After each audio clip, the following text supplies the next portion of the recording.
"Sir, that signature, that's my father's signature." The words escaped Maya Santos's lips before she could stop them, hanging in the sterile air of room 1247 like an accusation against the universe itself. The billionaire patient's piercing blue eyes snapped to hers, and for a heartbeat that stretched into eternity, the only sound was the soft beeping of monitors and the crash of expensive ceramic hitting marble as his coffee cup slipped from nerveless fingers. 7 years. 7 years since Joaquim Santos had vanished without a trace, leaving behind only questions, unpaid bills, and a daughter whose world had shattered like that coffee cup now lying in pieces at her feet. 7 years of searching, of hoping, of carrying his last note in her wallet like a talisman against despair. "Proud of you always, Em. Your integrity is your greatest inheritance." And now, impossibly, his distinctive signature stared up at her from a do not resuscitate form dated just hours ago.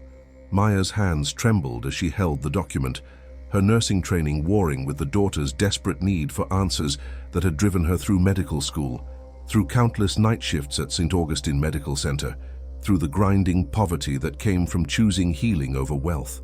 She had become invisible in these marble corridors where the city's elite sought treatment, a ghost in worn scrubs moving between emergencies while never quite believing she belonged in a world of crystal chandeliers and private suites. But invisibility had its advantages. It meant she noticed things others missed, like the way this VIP patient had been admitted under an alias, like the DNR form that appeared in his file exactly 23 minutes after his arrival, while he was unconscious in surgery, like the signature that couldn't possibly exist. The patient, whoever he really was beneath the false name John Smith, studied her face with the intensity of a predator.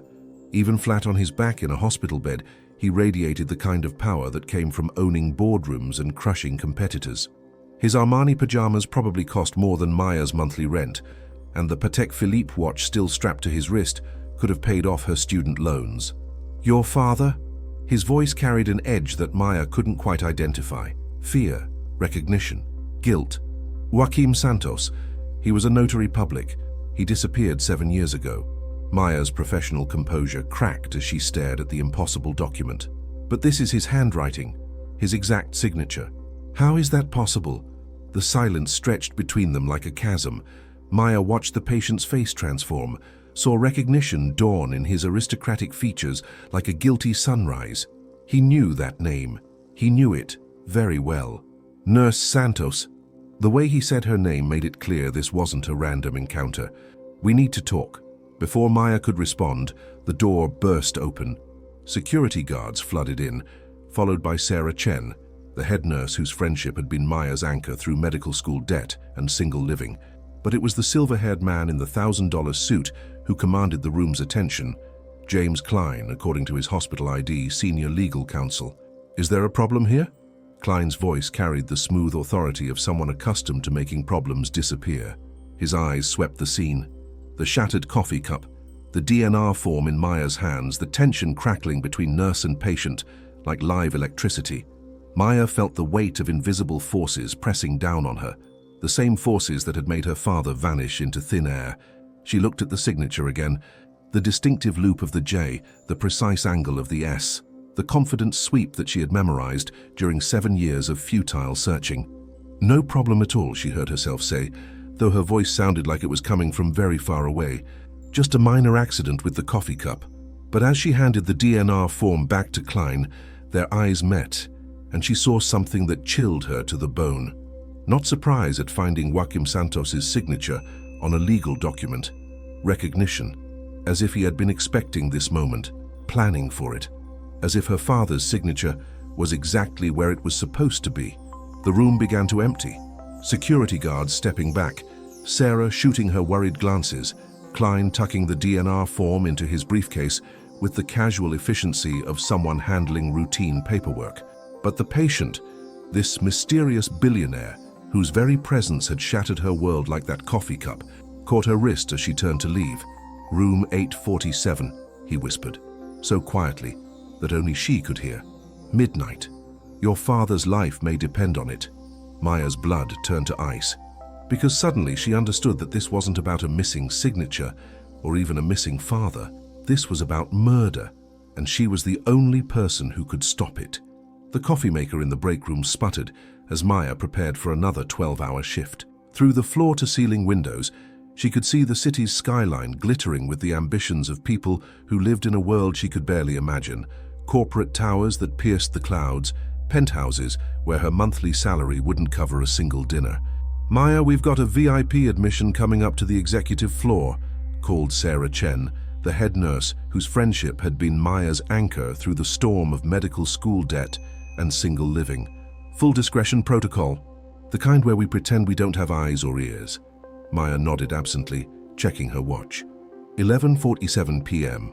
The executive floor was a different universe within the hospital. Private suites with marble bathrooms, personal chefs, and security details that treated medical staff like potential threats. She had worked there exactly 3 times in her career, each time feeling like an intruder in a world of crystal and silk. "What's the case?" Maya asked, pulling her long black hair into a tight bun that had become her armor against the night. "Cardiac episode. Stable but monitoring required. Patient registered under an alias, but the billing code suggests someone with serious money, the kind that makes administrators nervous and lawyers appear like vultures." 20 minutes later, Maya found herself pushing through the heavy oak doors that separated the executive wing from the rest of the hospital. The carpet here was thick enough to muffle footsteps, the lighting warm and residential rather than the harsh fluorescence that dominated the lower floors. Expensive artwork lined the walls. Originals, not prints, Maya noted with the eye of someone who had learned to read wealth through its details. Room 1247 held an atmosphere of controlled tension. Medical equipment beeped softly, but even the monitors seemed more elegant here, their displays less intrusive, their alarms gentler. The patient lay still beneath Egyptian cotton sheets, his face angular and aristocratic even in unconsciousness. This was a man accustomed to power, Maya realized, noting the expensive watch still strapped to his wrist and the phone that had been buzzing constantly since her arrival. She moved efficiently through her initial assessment, checking vitals, adjusting medications, updating charts with the mechanical precision that had earned her reputation as one of the hospital's most reliable night nurses. But when she opened the medical file to document his DNR status, her world tilted off its axis. There, at the bottom of the "Do Not Resuscitate" form, was a signature that made her hands freeze mid-motion. The distinctive loop of the J, the precise angle of the S, the confident sweep that ended each letter. She had memorized every curve of that handwriting during 7 years of searching for answers. Her father's signature. Impossible, but undeniable. Maya's vision blurred as she stared at the document. The paper was crisp, official, bearing the hospital's embossed letterhead.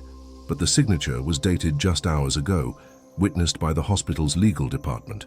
Joaquim Santos, notary public, had apparently authorized this DNR. The coffee cup slipped from her nerveless fingers, ceramic shattering against the marble floor with a sound that seemed to echo through dimensions of impossibility. The patient's eyes snapped open at the noise, piercing blue and immediately alert despite his medical condition. "Nurse," his voice was cultured, commanding even in weakness. "Is there a problem?"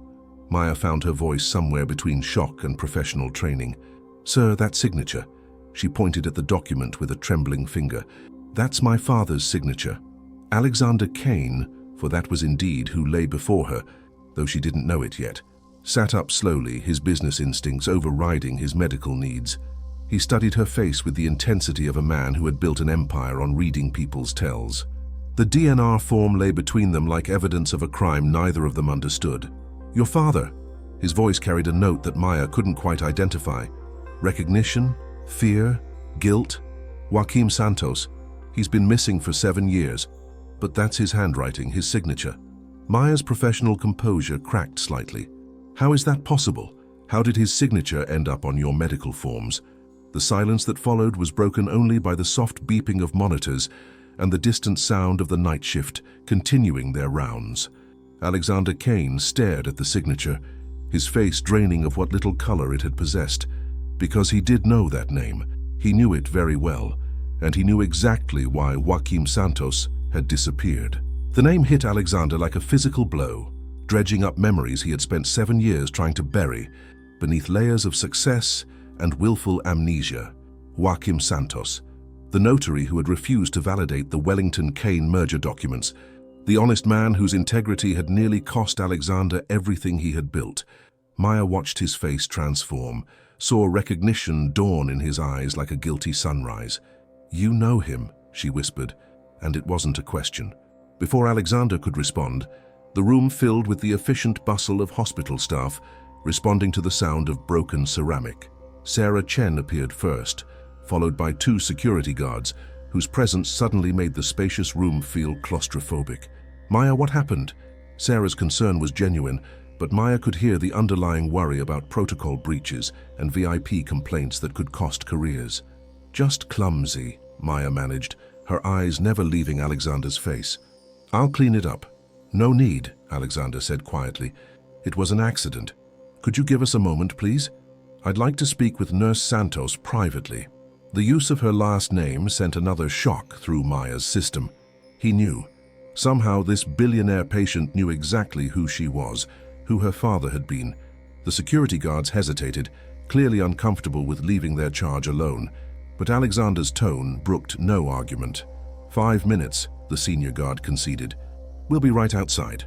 The room emptied reluctantly, leaving Maya alone with a man whose very presence seemed to alter the air pressure around him.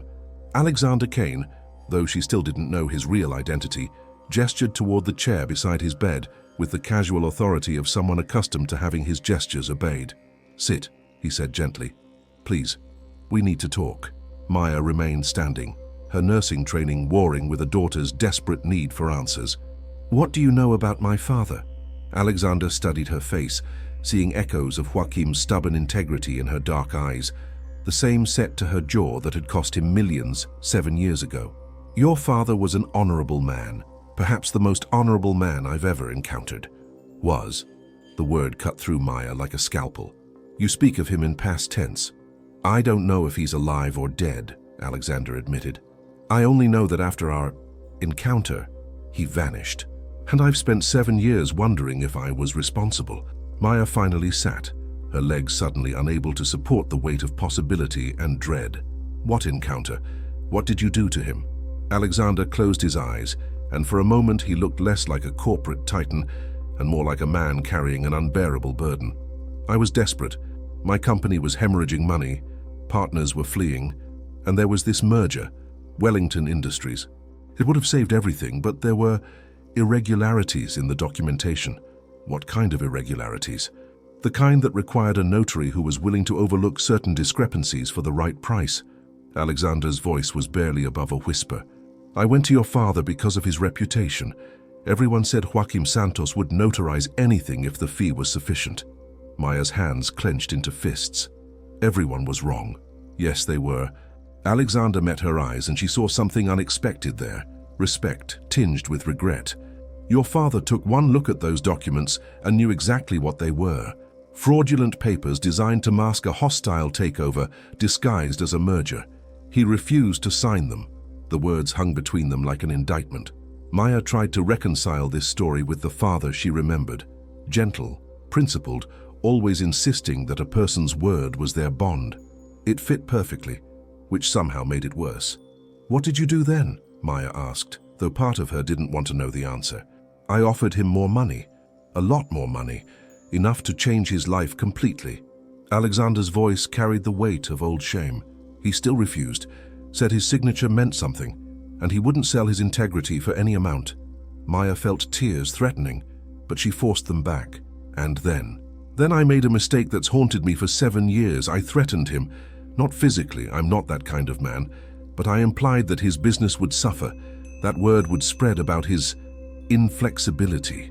I was angry, desperate, and I said things that—" Alexander trailed off, staring at his hands.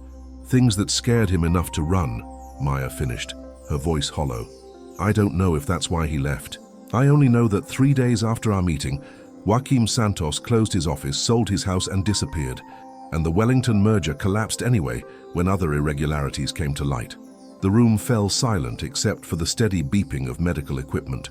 Maya stared at the DNR form, her father's impossible signature mocking her from the crisp white paper. "None of this explains how his signature ended up on your medical forms. If he's been missing for 7 years..." Alexander followed her gaze to the document, and his expression shifted from guilt to something approaching fear. That's not possible. That signature can't be real. It's real, Maya said with certainty.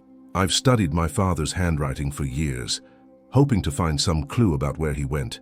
This is his signature down to the microscopic details that make it impossible to forge perfectly. Then someone has access to documents I thought were destroyed years ago, Alexander said grimly.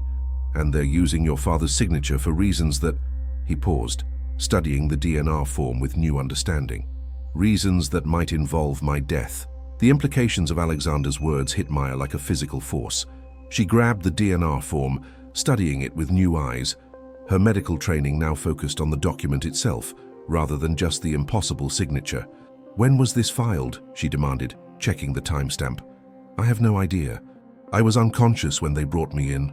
Alexander struggled to sit up straighter, his business instincts overriding his medical condition. I don't even remember signing admission papers, let alone authorizing a DNR.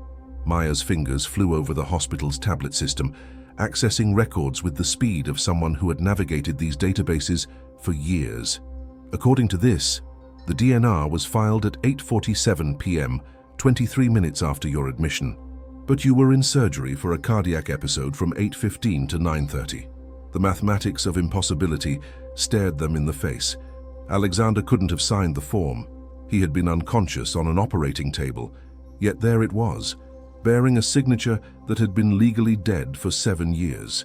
Pull up the security footage, Alexander said urgently. This hospital must have cameras in every corridor. Maya hesitated. I don't have access to security systems.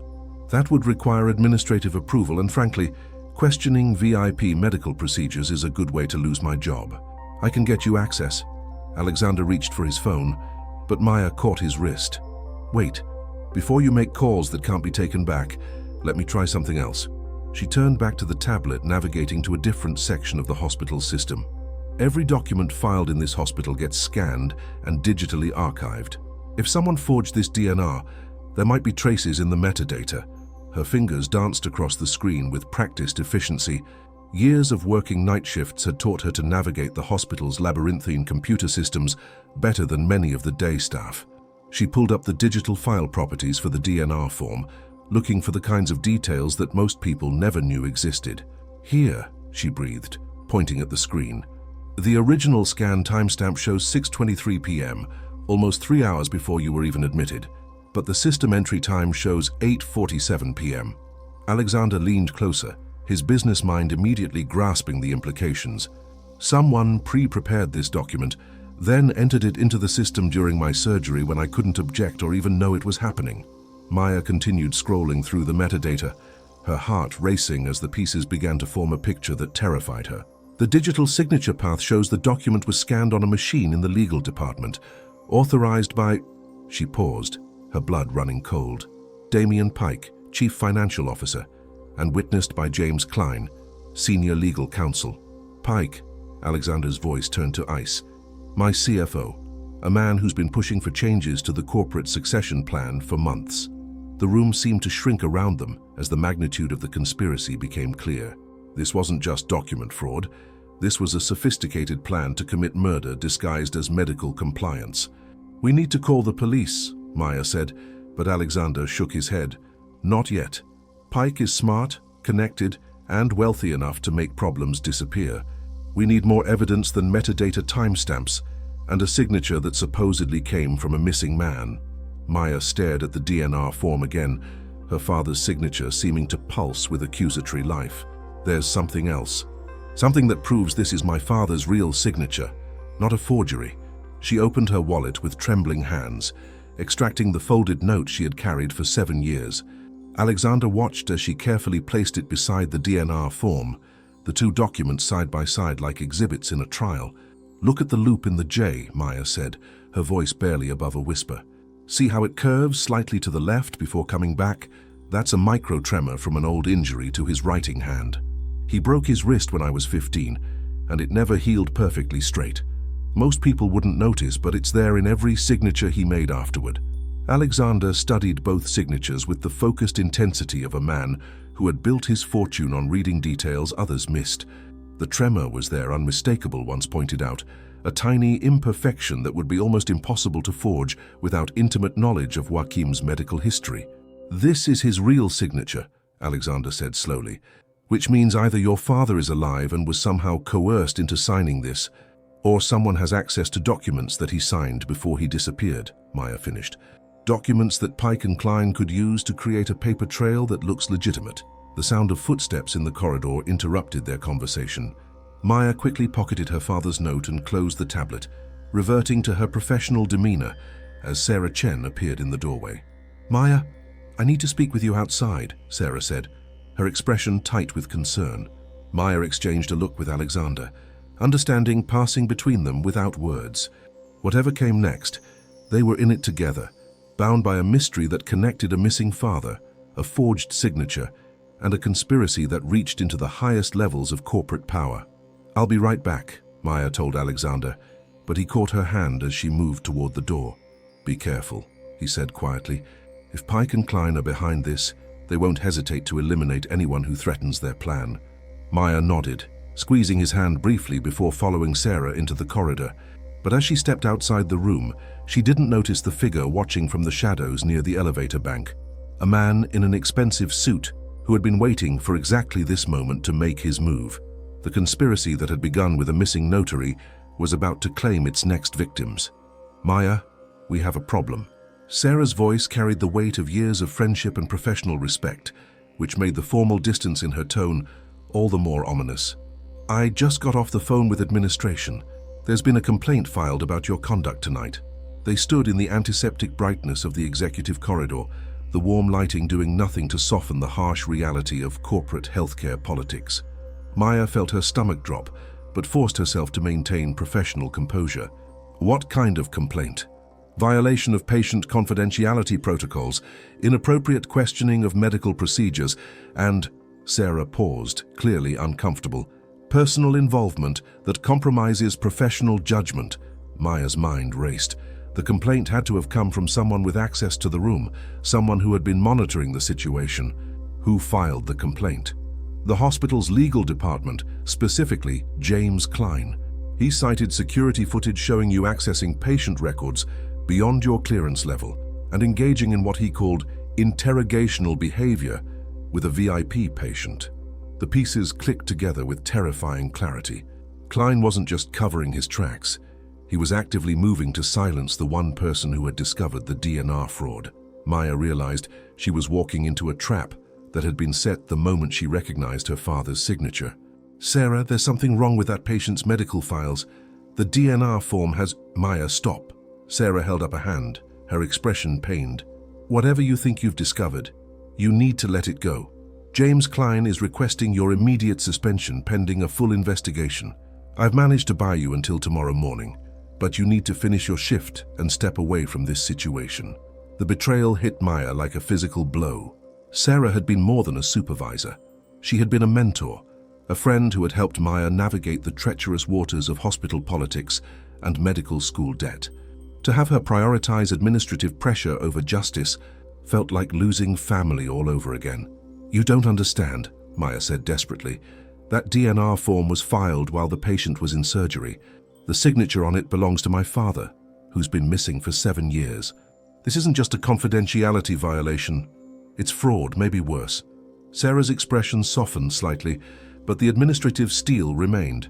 "Maya, I know you've been carrying a lot of pain about your father's disappearance, but you can't let that cloud your professional judgment. Sometimes in our line of work we see patterns that aren't really there because we want them to be there." The dismissal stung worse than an outright accusation. Maya realized that to anyone outside the situation, her claims would sound like the desperate imaginings of a grieving daughter. A missing father's signature appearing on a billionaire's medical forms? It sounded like the plot of a conspiracy thriller, not medical reality. "Give me 1 hour," Maya pleaded. "Let me show you the evidence.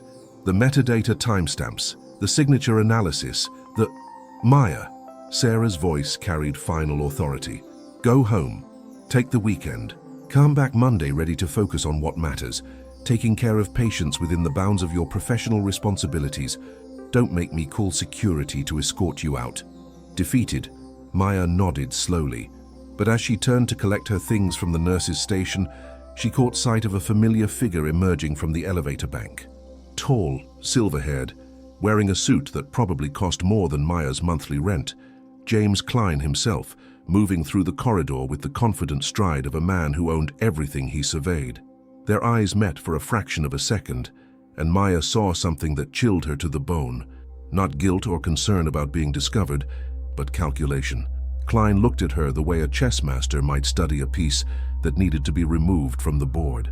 He approached Sarah with the easy familiarity of someone accustomed to having hospital administrators treat him like royalty. "Ms. Chen, I trust the situation with Nurse Santos is being handled appropriately. She's finishing her shift and will be taking some time off to reflect on professional boundaries," Sarah replied, her tone carefully neutral. "Excellent." Klein's smile was all teeth and no warmth. These situations are always unfortunate, but maintaining patient confidentiality is paramount, especially with our more distinguished clientele. Maya watched the interaction with growing understanding. This wasn't just about covering up the DNR fraud. This was about protecting an entire system of corruption that reached deep into the hospital's administrative structure. Klein wasn't just Alexander's legal counsel. He was a power broker who had cultivated relationships throughout the medical center, creating a network that could silence inconvenient questions before they became public scandals.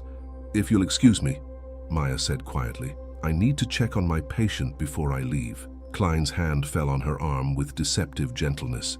"I'm afraid that won't be necessary, Nurse Santos. Mr. Smith has been transferred to a different wing for specialized care.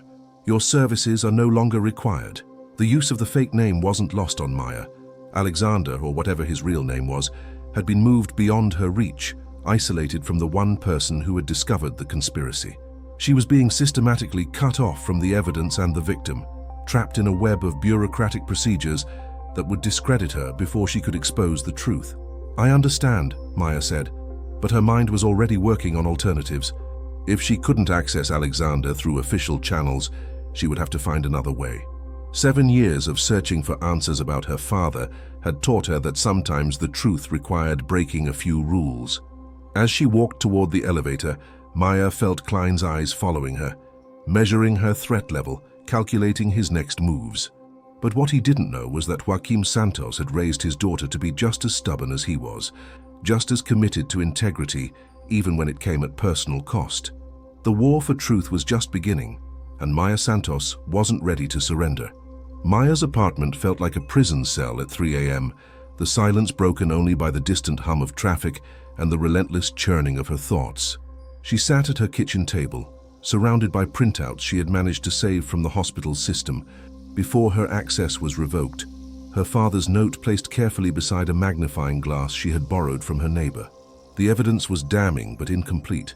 She had screenshots of the metadata, photos of the signature comparison, and detailed notes about the timing discrepancies.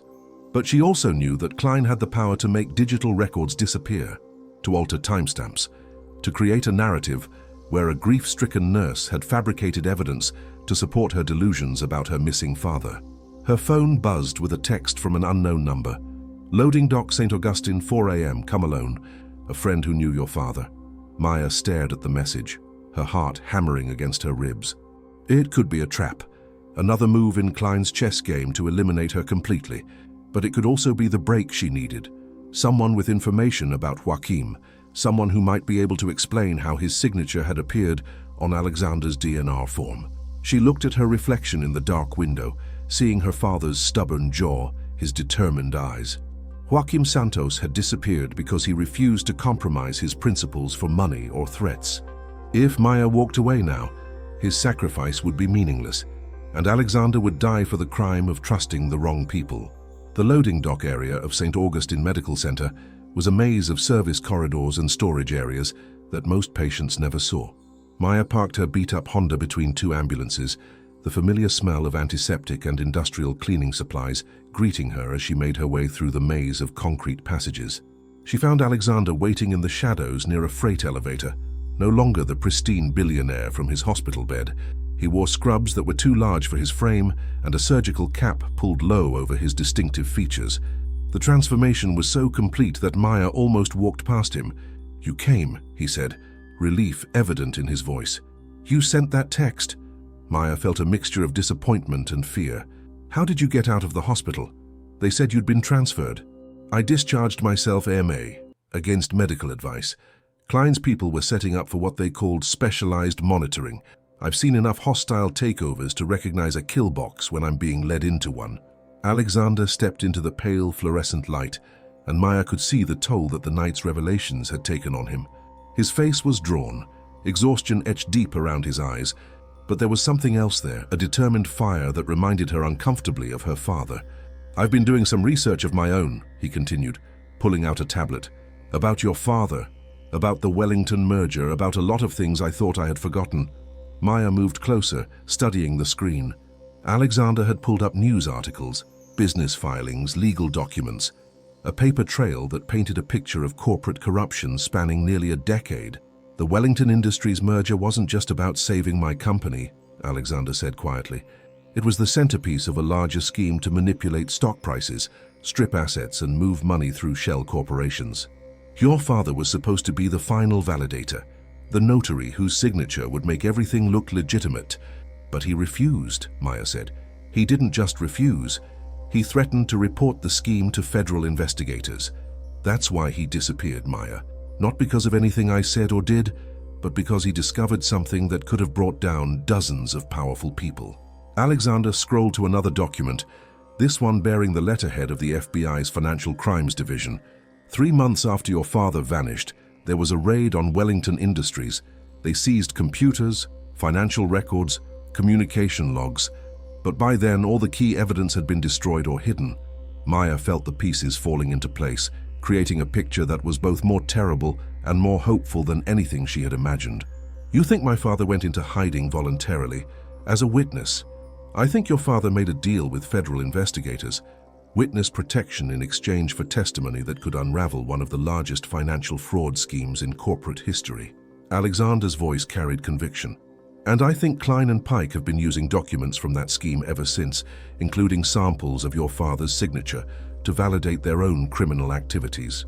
The loading dock suddenly felt exposed, vulnerable. Maya glanced around nervously, expecting to see Klein's security team emerging from the shadows. If that's true, then the DNR form is just the latest application of a signature they've been using for years, Alexander finished. Pike has been embezzling from my company, using forged documents to authorize transfers and expenditures. When I started asking questions about irregular accounting practices, he decided I was becoming too much of a liability. Maya's mind raced through the implications. So they planned to let you die during a medical crisis, using a DNR that looked legitimate because it carried my father's signature. Pike inherits control of the company. The embezzlement gets buried, and everyone assumes you died of natural causes. Except you recognize the signature, Alexander said. You're the one person who would know it was impossible for your father to have signed that document. The weight of responsibility settled on Maya's shoulders like a lead blanket. She wasn't just fighting for justice for her father or trying to save Alexander's life. She was potentially the only person who could expose a criminal conspiracy that had been operating for years. What do we do now? She asked. Alexander looked at his tablet, then at Maya, his expression grim but determined. We prove that your father is alive, that he's been working with federal investigators, and that his signature on my DNR form is part of a conspiracy to commit murder and financial fraud. Maya felt a chill that had nothing to do with the cool morning air. And how exactly do we prove all that? Alexander's smile was sharp as a blade. We make them think their plan is working, and then we spring a trap they'll never see coming. Room 847 was nothing like the executive suite, where Maya had first encountered the impossible. Located in the hospital's older wing, it belonged to the world she knew. Standard equipment, fluorescent lighting, the kind of room where real medicine happened without marble floors or Egyptian cotton sheets. At 11:58 p.m., Maya slipped through the door to find Alexander Kane sitting by the window, no longer the pristine billionaire, but a man stripped of pretense, wearing borrowed scrubs and the weight of terrible knowledge. You came, he said, relief evident in his voice.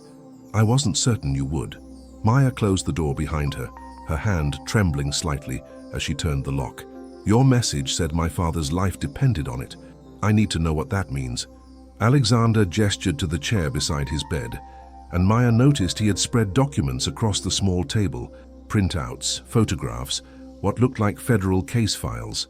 "I've spent the last 6 hours making phone calls to people I swore I'd never speak to again, calling in favors, threatening former business partners, leveraging every connection I've built over 20 years. And, your father is alive, Maya. He's been alive this entire time." The words hit her like a physical blow. Maya sank into the chair, her vision blurring as 7 years of grief and guilt crashed against the possibility of hope. "How do you know? Where is he?"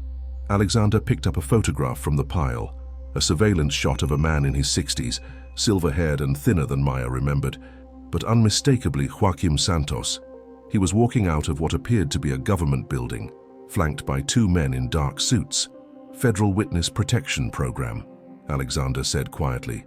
"He's been living in Oregon under the name James Sanderson, working as a consultant for the FBI's Financial Crimes Division. This photo was taken 3 weeks ago outside the Portland field office." Maya's hands shook as she took the photograph, tracing her father's familiar features with her fingertip. He looked older, more worn, but alive. Wonderfully, impossibly alive.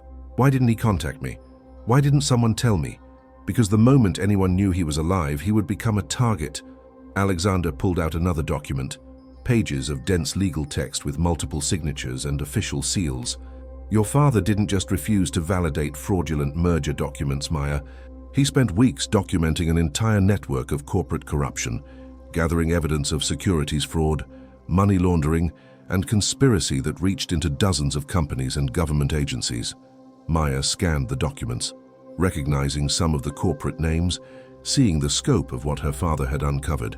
"This is massive. Why hasn't it gone to trial?" "Because the key players have been systematically eliminating evidence and witnesses for 7 years.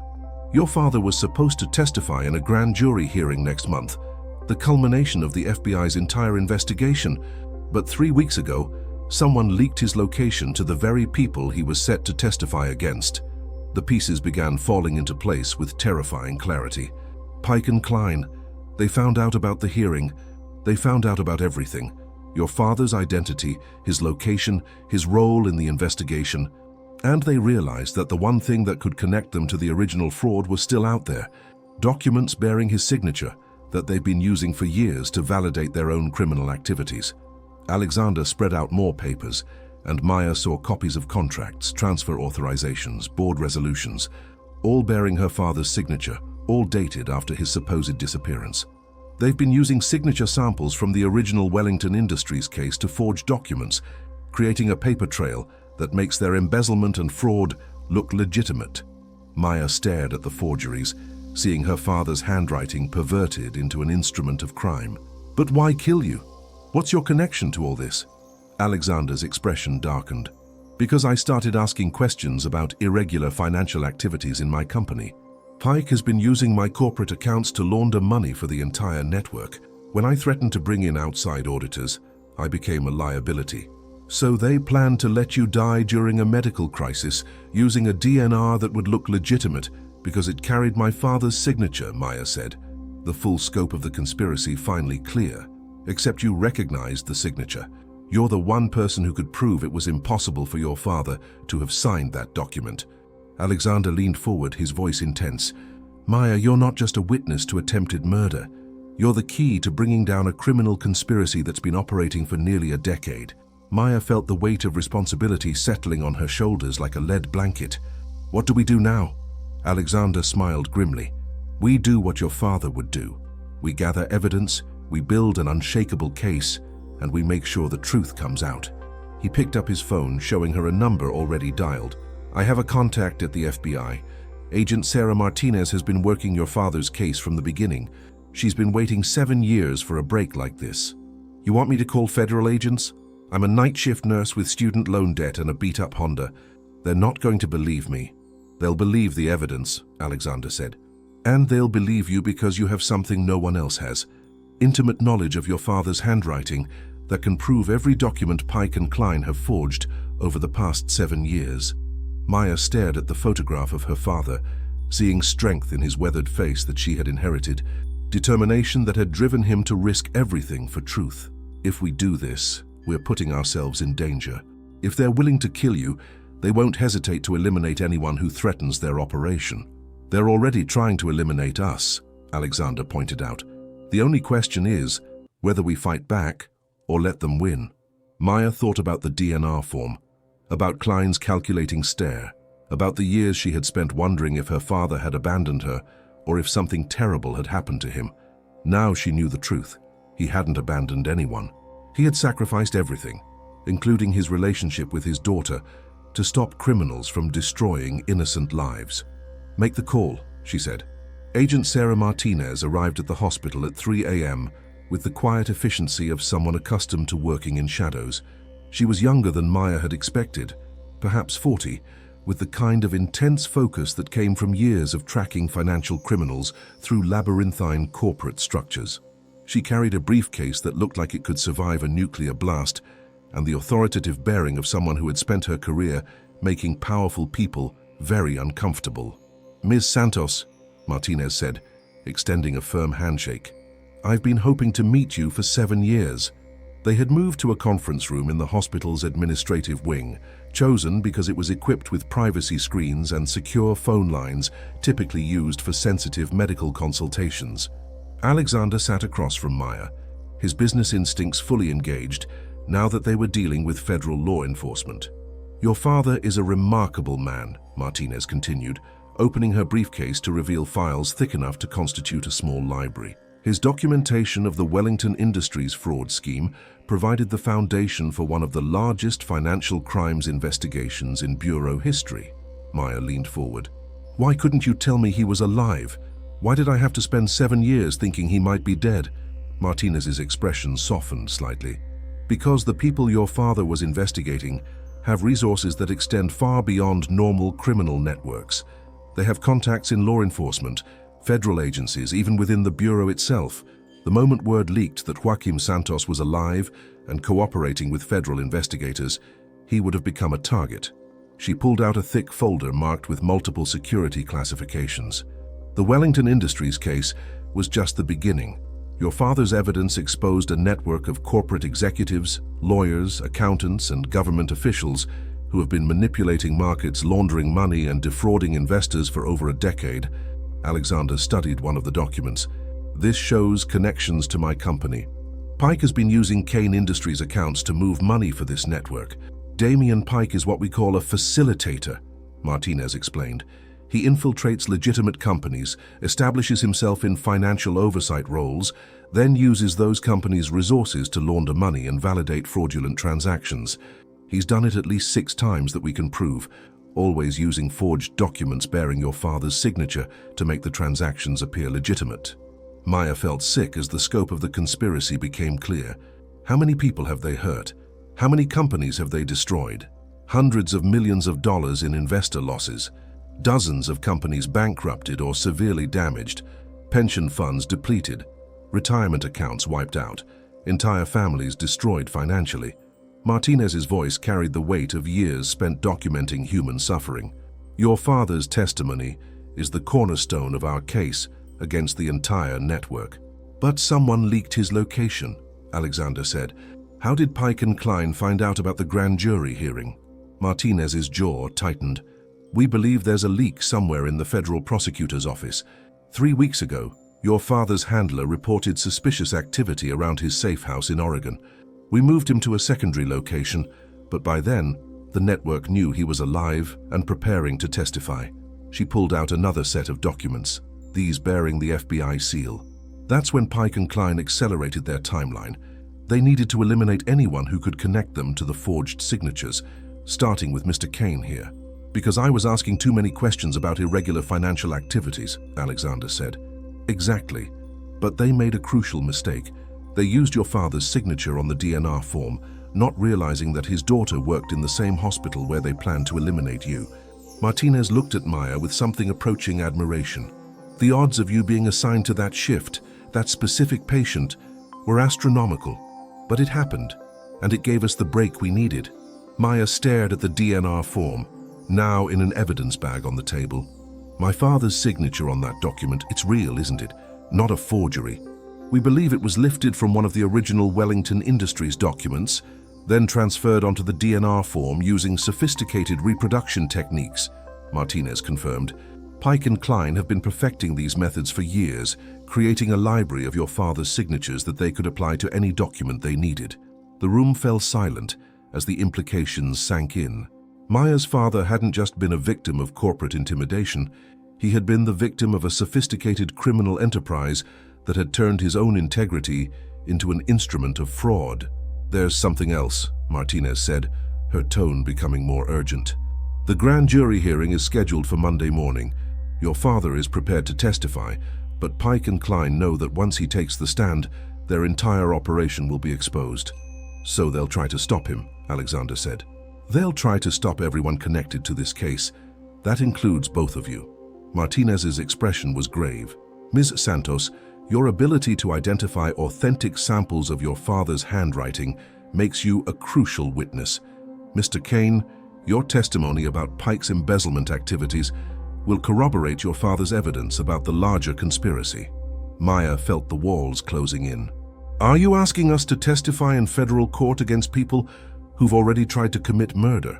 "I'm asking you to help us finish what your father started 7 years ago," Martinez replied. "But I won't lie to you about the risks. These people have killed before to protect their operation. They'll kill again if they think it will keep them out of prison." Alexander stood up, pacing to the window where dawn was beginning to break over the city. "What kind of protection can you offer?" "Full federal witness protection for both of you, starting immediately. New identities, relocation, complete security until the trial is over and the network is dismantled." Maya thought about her life, her job, her small apartment, the routine that had kept her grounded since her father's disappearance. All of it would disappear, just as her father's life had disappeared 7 years ago. But unlike him, she would have a choice. "If we do this," she said quietly, "will I be able to see my father again?" Martinez smiled for the first time since arriving. "Ms. Santos, if you help us put these criminals behind bars, I'll personally arrange for you to have dinner with your father next Sunday." Maya looked at Alexander, seeing her own determination reflected in his eyes. They had stumbled into something far larger than either of them had imagined, but they were also in a position to finish it. "Tell us what you need us to do," Maya said. The plan was elegant in its simplicity, which made Maya deeply nervous. Federal agents, she had learned, preferred straightforward operations with minimal variables, but this situation required them to walk directly into the lion's den with nothing but digital recordings and the hope that Pike and Klein would incriminate themselves before attempting murder. "Remember," Agent Martinez's voice crackled through the nearly invisible earpiece Maya wore, "we need them to explicitly admit to the conspiracy and their plans for Mr. Kane. Vague references won't hold up in federal court." Maya stood outside the boardroom of Kane Industries' executive floor, watching through the glass walls as Damian Pike addressed a gathering of the company's senior leadership. He was a man who had perfected the art of corporate camouflage, expensive but not flashy suit, graying hair styled to suggest wisdom and experience, the kind of face that inspired confidence in shareholders and board members. Looking at him, Maya could understand how he had infiltrated company after company, always appearing to be exactly what executives wanted in a CFO. Beside him, James Klein stood with the predatory stillness of a shark, sensing blood in the water. His silver hair and patrician features gave him the appearance of old money and established power, but Maya now saw the calculation in his eyes, the way he measured every person and situation for potential threat or advantage. Alexander entered the boardroom with the careful movements of a man still recovering from a cardiac episode, playing his role perfectly. To the assembled executives, he was their wounded CEO back from the hospital to address concerns about the company's leadership during his medical crisis. Only Maya, watching from the corridor, knew that he was actually wearing a wire and preparing to expose the two men who had tried to kill him. "Ladies and gentlemen," Alexander began, his voice carrying just the right note of vulnerability, "I want to thank you all for your support during my recent health scare. I'm told that Mr. Pike and Mr. Klein handled the situation with their usual efficiency." Pike stepped forward, his expression carefully arranged in concerned relief. "Alexander, you shouldn't be pushing yourself so soon. Perhaps you should consider taking more time to recover." "Actually, Damien, I've been doing quite a bit of thinking during my hospital stay. About the company, about our financial practices. about some irregularities I've noticed in our recent transactions. Maya saw Klein's posture shift almost imperceptibly, like a predator recognizing that its prey might not be as helpless as expected. Through her earpiece, she heard Martinez whisper, "Good, he's got their attention. Now push them toward specifics." Alexander moved to the head of the conference table, his movement still careful but his voice gaining strength. "I've been reviewing our accounts, particularly the subsidiary transfers and consulting fees that have increased dramatically over the past 2 years. Some of the authorization documents seem unusual." "Unusual how?" Pike's voice remained professionally neutral, but Maya could see tension in the set of his shoulders. "Well, for instance, several high-value transfers were authorized by documents bearing notarizations from a Joaquim Santos, but according to our records, Mr. Santos hasn't worked as a notary in this state for nearly 7 years. The silence that followed was electric. Maya watched Pike and Klein exchange a look that lasted perhaps 2 seconds, but contained entire conversations about damage control and threat elimination. Around the conference table, other executives shifted uncomfortably, sensing undercurrents they didn't understand. "I'm sure there's a simple explanation," Klein said smoothly. "Perhaps an administrative error, or documents that were processed before Mr. Santos left the profession." "Perhaps," Alexander agreed. "But I've asked our auditing firm to conduct a comprehensive review of all transactions involving Santos notarizations. I thought you should know before they begin their investigation." Maya held her breath. This was the moment when Pike and Klein would have to decide whether to maintain their facades or reveal their true intentions. Through the glass, she could see Pike's hands clenched so tightly that his knuckles had gone white. "Alexander," Pike said carefully, "I'm concerned that you might not be thinking clearly yet. Major audits can be disruptive to business operations, especially when based on minor administrative discrepancies." "I'm thinking quite clearly, Damien. In fact, I've never been more focused." Alexander's voice carried a new edge, the tone of a CEO who had built an empire by outmaneuvering competitors. "Which is why I've also asked our legal team to review the DNR form that was filed during my hospital stay, the one bearing Joaquim Santos's signature." The temperature in the room seemed to drop 10 degrees. Klein took a step forward, his patrician mask slipping to reveal something far more dangerous underneath. "Alexander, you're clearly still experiencing confusion from your medical episode. Perhaps we should discuss this privately." "Oh, I think we should discuss it right here with witnesses." Alexander gestured to the assembled executives. After all, attempted murder is a serious charge. The FBI tends to prefer public accountability in cases involving corporate fraud and conspiracy. Maya saw Pike's face go ashen, saw Klein's hand move instinctively toward his phone. This was it, the moment when their carefully constructed facades would crumble and reveal the criminals beneath. "You don't know what you're talking about," Pike said, but his voice had lost its professional smoothness. "You're making wild accusations based on stress and medical trauma."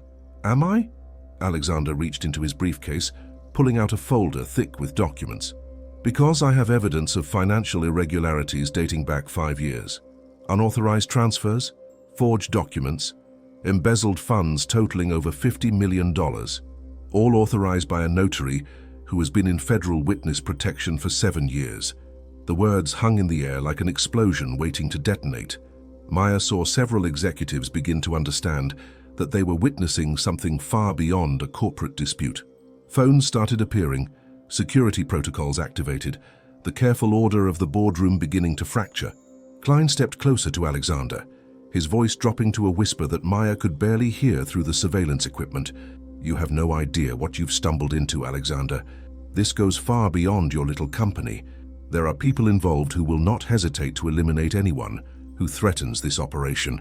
"You mean the way you tried to eliminate me with that forged DNR?" Alexander's voice remained steady, but Maya could see the tension in his posture, the awareness that he was now in genuine physical danger. "That was just business," Pike said, his mask finally dropping completely. "Nothing personal, but this conversation changes things. Now it's personal." Through her earpiece, Maya heard Martinez's voice. "We have enough. Signal the teams to move in." But even as Maya reached for her phone, she saw Klein's hand emerge from his jacket, holding something that definitely wasn't a phone. The trap had worked perfectly. Now, they just had to survive it. The moment Klein's hand emerged from his jacket, Time seemed to crystallize around a single, impossible truth. Through the glass walls of the boardroom, Maya saw her father step into view, flanked by Agent Martinez and a team of federal agents. 7 years of grief, anger, and unanswered questions collided with the reality of Joaquim Santos standing 30 feet away, silver-haired but unmistakably alive. James Klein. Her father's voice carried the same quiet authority Maya remembered from childhood. "I believe you have some documents that belong to me." The weapon in Klein's hand wavered as confusion replaced predatory calculation. "You're supposed to be dead." "Our intelligence said." "Your intelligence was exactly what we wanted it to be," Agent Martinez interrupted, moving with practiced precision to position herself where she could neutralize both threats simultaneously. "Mr. Santos has been working undercover for 3 weeks, documenting your network's attempts to locate and eliminate federal witnesses." Maya felt the floor shift beneath her feet. "Working undercover?" Her father's eyes found hers through the glass, carrying 7 years of regret and desperate hope for forgiveness. "I'm sorry, Maya. I couldn't risk your safety by revealing I was alive. But when we learned Pike and Klein had targeted Mr. Kane and that you worked at St. Augustine," his voice broke slightly, "I couldn't let them hurt you to get to me." Inside the boardroom, the corporate executives pressed against the far wall, their routine morning meeting transformed into a federal crime scene. Alexander remained steady at the conference table, his hand resting on the evidence folder that had triggered this final confrontation. Pike bolted toward the side exit, but federal agents materialized from service corridors like chess pieces moving into checkmate. His shoulders sagged in defeat, the careful composure of 7 years crumbling as he realized his empire of fraud was collapsing around him. "The game's over, Damien," Alexander said quietly. "The embezzlement, the forged signatures, the money laundering network. We have everything." Klein's weapon remained steady, but Maya could see desperation replacing calculation in his eyes. "You have no idea what you've unleashed. The people behind this operation, the resources they control. This is bigger than a few corporations." "We know exactly how big it is," Martinez said, gesturing to agents who began flooding the boardroom with boxes of evidence and financial records. 8 years of systematic fraud involving 12 major corporations, over 200 million in laundered funds, and a network of compromised officials spanning 3 federal agencies. She looked directly at Klein, her voice carrying the satisfaction of justice finally served. "Your signature authentication scheme was brilliant, James, using a legally dead notary's credentials to validate fraudulent documents. But you made one fatal mistake." "What mistake?" Klein's voice was barely a whisper. Agent Martinez smiled coldly. "You assumed Joaquim Santos would stay hidden forever. You never considered that he might come out of witness protection to save his daughter." Through the glass, Maya watched her father step closer, his presence commanding the attention of everyone in the corridor. "Maya, everything I did was to protect you and stop these criminals from destroying innocent lives. I knew that revealing myself meant putting you in danger, but I couldn't let them use my signature to commit murder." The weight of 7 years lifted from Maya's shoulders as understanding flooded through her. Her father hadn't abandoned her. He had sacrificed everything, including his relationship with his daughter, to serve justice. The note she had carried in her wallet, "Your integrity is your greatest inheritance," suddenly made perfect sense. He hadn't just been giving her advice, he had been preparing her for this moment. "The DNR form," Maya said, her voice stronger now. "You deliberately let them use your real signature." "We needed proof that they were still actively using my credentials for fraud," Joaquim confirmed. "The federal case required evidence of ongoing criminal activity, not just historical fraud. When we learned they planned to eliminate Mr. Kane using a forged DNR, I provided them with authentic signature samples through a controlled leak." Alexander's expression showed new understanding. "You turned their murder plot into a federal trap." "We turned their arrogance into evidence," Martinez corrected. Pike and Klein were so confident in their signature authentication scheme that they never suspected the FBI might be feeding them exactly what we wanted them to have. Inside the boardroom, Pike finally spoke, his voice hollow with defeat. "How long? How long have you been planning this?" 7 years, Joaquim said simply. "From the moment I disappeared, we've been building a case that would end this network permanently. Your attempts on Mr. Kane's life were simply the final piece of evidence we needed." Federal agents moved through the conference room with practiced efficiency, securing documents, computers, and electronic devices. The corporate executives who had begun their morning expecting routine quarterly reports found themselves providing statements to federal investigators about financial irregularities they had never suspected. Klein finally lowered his weapon, the fight leaving him as completely as air leaving a punctured balloon. "We gave you everything," he said to no one in particular. "Respectability, wealth, position. Why throw it away?" "Because some things matter more than money," Alexander replied, looking directly at Maya. "Like integrity, like justice, like making sure the people who trust you aren't betrayed." Agent Martinez stepped forward to accept Klein's surrender, her voice carrying the finality of justice served. "James Klein, Damian Pike, you're under arrest for conspiracy to commit murder, wire fraud, money laundering, and racketeering. You have the right to remain silent." As the agents took Pike and Klein into custody, Maya watched her father through the glass wall that still separated them. 7 years of questions had been answered in a single morning, but one question remained. Could they find their way back to being father and daughter after everything that had torn them apart? Joaquim Santos pressed his hand against the glass, and Maya placed hers on the opposite side, their palms separated by an inch of transparency, but connected by love that had survived conspiracy, corruption, and the sacrifice of everything that mattered. "Can you forgive me?" he mouthed. Maya's answer came not in words, but in the tears that finally, after 7 years, carried healing instead of grief. The conspiracy was over. The healing could finally begin. Sometimes the greatest courage isn't found in facing our fears, but in trusting that love can survive even the most necessary betrayals. If this story touched your heart, share it with someone who understands that integrity isn't just about doing what's right. It's about sacrificing everything to protect the people we love. Have you ever had to make an impossible choice between protecting someone and telling them the truth? Share your story in the comments below.